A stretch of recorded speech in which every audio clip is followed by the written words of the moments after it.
remember one day, just looking out of the window, waiting, and then finally we were getting in the car and we were driving down to Disneyland. We lived in the Bay Area at the time, and we were headed on the way down. And I fell asleep in the car, and I remember waking up, and when I woke up, I was so hopeful. I was so full of hope. I was so excited because I'd been hoping for this and waiting for this and anticipating this for years, just looking for this opportunity to go. And then so I fell asleep on the way down and woke up.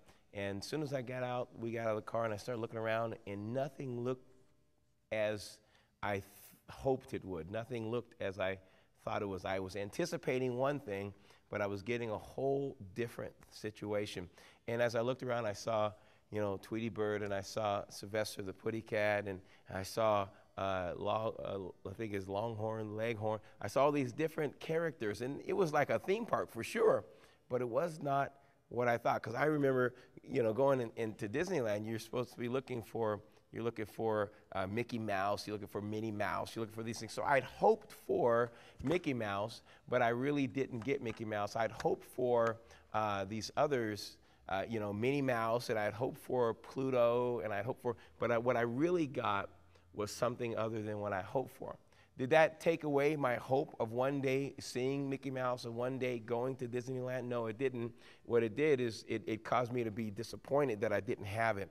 And then I had to awaken to the understanding that today we are going to Six Flags, which is a wonderful time, wonderful place. We were there, and it was, I think it was actually Great America is where we went.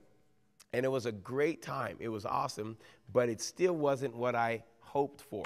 And that was just because I'd watched the Mickey Mouse Club and then all this other stuff. And, I was excited and I was into it, and, but I'd hoped to go to something. And sometimes, you and I, we are hoping for something and we get something totally different than what we expect to get.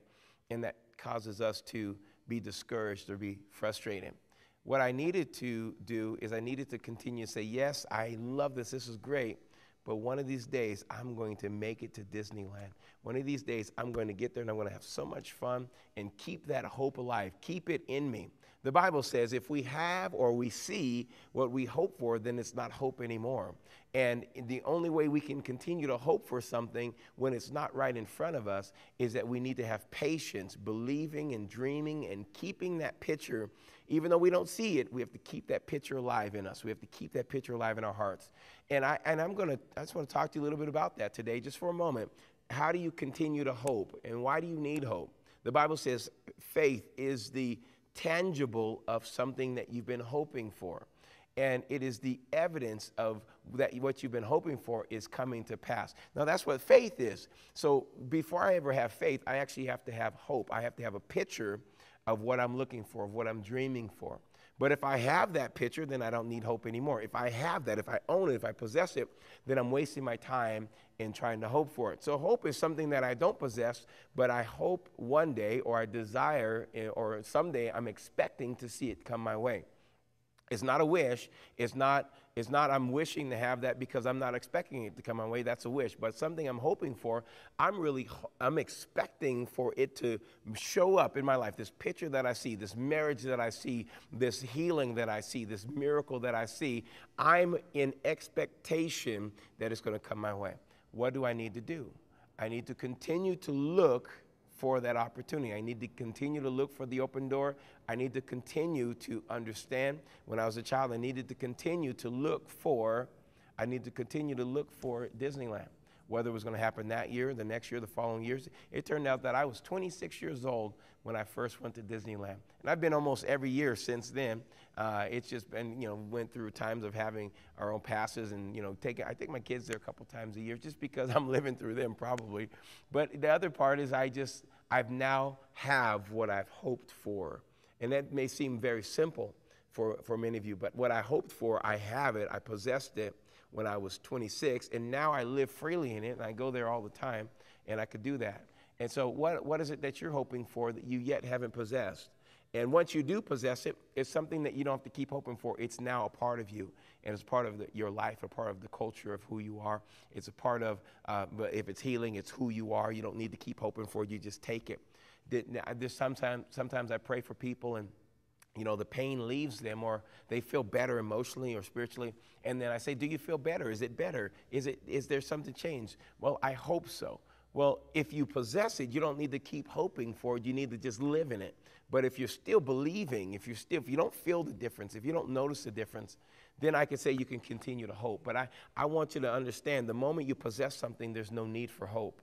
The moment you possess something, it's need for celebration and to go forward and believe it and live in it and make it a part of the structure of your life.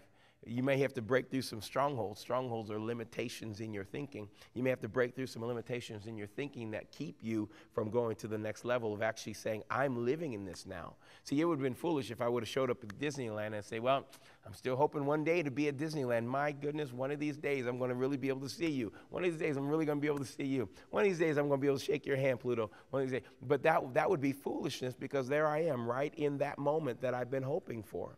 And some of you are right in that moment that you've been hoping for. Out of shock, you're waiting for something else, or you're expecting something. You're hoping. You're like, well, I don't know. Is this real? Maybe I've been waiting so long. I'm afraid to give myself completely to it. Well, that's no good. That's not fun. Once you've been hoping for something, give yourself completely to it, because that's what you've been waiting for.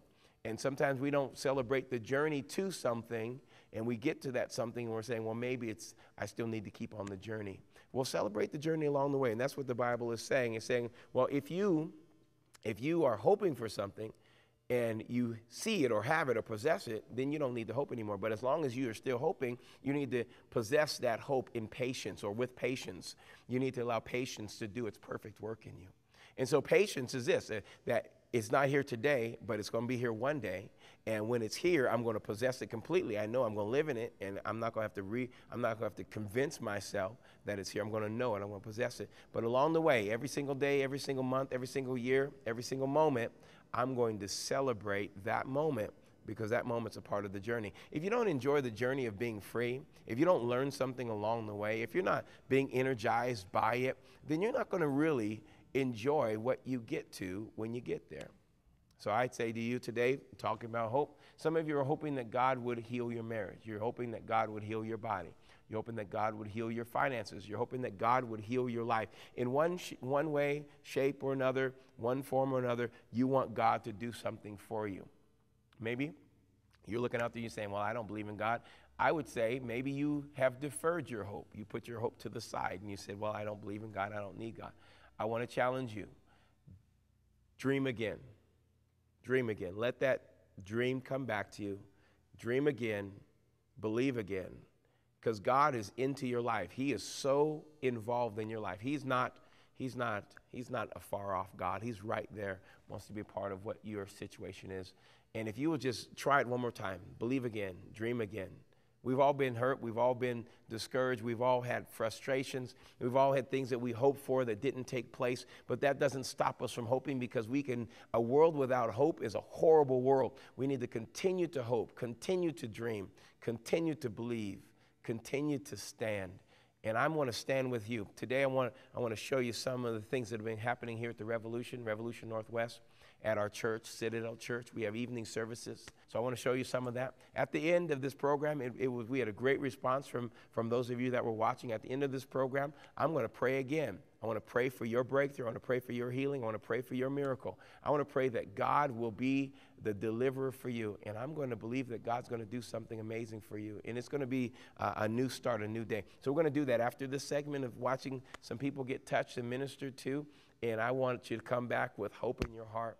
I want you to come back saying, God, if you can do that for them, you can do that for me. If you can heal their body, restore their marriage, whatever it may be that you see, then you can do that with me. And I want to come back and I want to pray with you. Be ready. When I come back, God's going to move in your life. All right, we'll see you in a moment.